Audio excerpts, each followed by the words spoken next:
Ini soal dukungan Anda untuk berdirinya sebuah pabrik semen Ya, yang oleh masyarakat ditentang ya, karena dianggap akan merusak lingkungan. betul. Ya, ini dalam konteks di Pegunungan Kendeng itu ya, Ya, semen Rembang. di Rembang. Ya. Ya. Orang kemudian menyimpulkan bahwa bagaimana bisa memilih presiden seperti ini yang tidak pro lingkungan. Itu yang pertama. Ya, Kemudian tidak pro rakyat, lebih Ya. pro pada pemodal. ya, ya.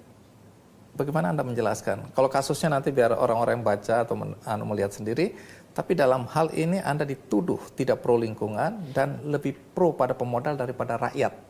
Karena rakyat merasa dirugikan. Bagaimana Anda menjelaskan? Sebenarnya saya ingin menyampaikan keputusan saya ketika menolak beberapa tambang. Menarik nggak ya ini? Oke, Anda Sebagai pernah satu pembaras. melakukannya? Oh iya, Bisa jelaskan di mana itu? semen Gombong. Oke, alasannya waktu itu? Waktu itu semen ini pernah lama sekali izinnya nggak keluar-keluar. Memang dari sisi aspek lingkungan dan sebagainya tidak memenuhi. Maka kemudian panjang sekali bertahun-tahun. Pemiliknya datang kepada saya dan saya sampaikan, coba izinnya Anda perbaiki lagi. Apakah sesuai dengan penilaian-penilaian kami? Ternyata hasilnya tidak, maka kami putuskan kita tolak. Tidak ada yang memberitakan dan meributkan ini? Tidak menarik. Oke. Maka Terus? dalam acara Kiken di Double Check ini tak ceritakan. Ada tambang emas di Wonogiri. Tambang emas di Wonogiri ini menurut saya dari hasil penilaian lingkungan juga ini tidak layak, Pak. Kemudian akhirnya kami tolak. Dan kami didatangi, ditelepon oleh pejabat, oleh teman saya.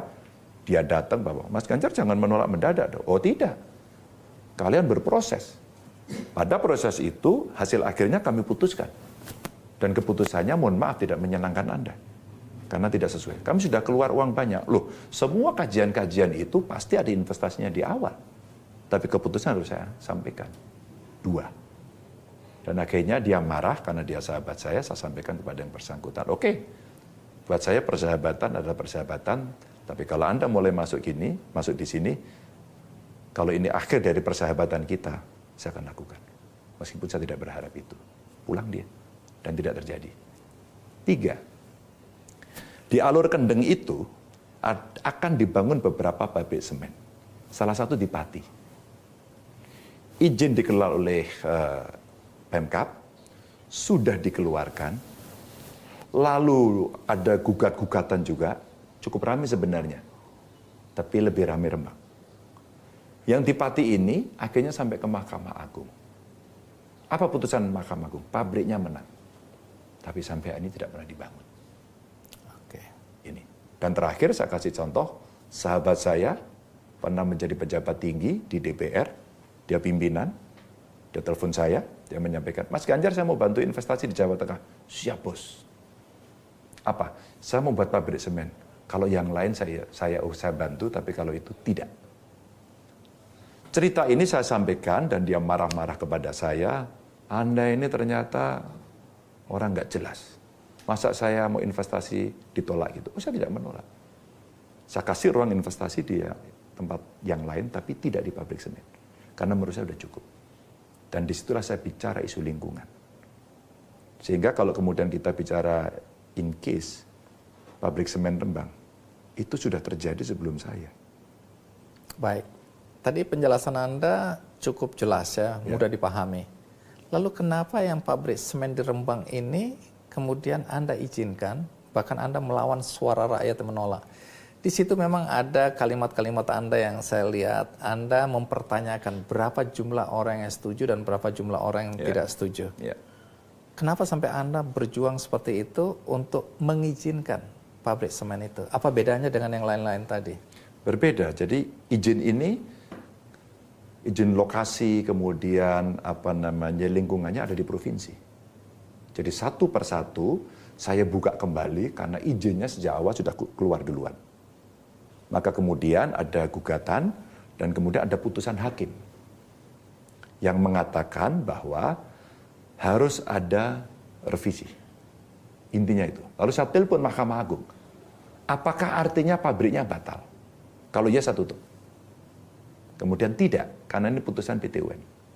Karena putusan PT UN, maka beberapa itemnya itu kalau Anda perbaiki, maka sudah sesuai. Apa itu? Delineasi. Jadi luasannya dikurangi. Kedalamannya dikurangi, tata cara penambangannya diperbaiki. Pada 3 hal itu. Ketika kemudian itu dilakukan, maka sebenarnya sudah memenuhi syarat agar kemudian tidak terjadi eksploitasi. 2, kita tarik sebelumnya. Saya sowan kepada almarhum Yai Maimun Juber, Mbah Mun. Mbah, apakah betul pabrik ini dulu Mbah yang meminta? Iya Pak Gubernur. Iya. Kenapa Mbah? Karena di sini terjadi illegal mining. Illegal mining apa Mbah? Lo kapurnya itu dikeruk. Terus dibawa kemana? Dibawa keluar dari Rembang. Kemana? Ya ke pabrik semen. Oh, jadi Mbah maunya apa? Lah daripada dikeruk, jalan saya rusak, lingkungannya rusak, kenapa tidak dibuat di sini saja? Oh gitu ya Mbah. Dan itulah dialog saya ketemu dengan masyarakat, dan kemudian pertimbangan-pertimbangan itu kita lakukan. Nah dari situlah ada yang setuju, tentu saja saya hormati, dan ada yang tidak setuju. Maka kemudian pabrik kemudian berjalan dengan ketentuan yang ada itu, dan saya minta satu lagi kepada pabrik. Waktu itu dengan Menteri BUMN saya sampaikan, rakyat dapat apa dari pabrik ini? Ya nanti akan dapat CSR, saya tidak mau. Bisa nggak kemudian rakyat dapat saham? Waduh Pak Ganjar ini udah TBK, tidak mungkin.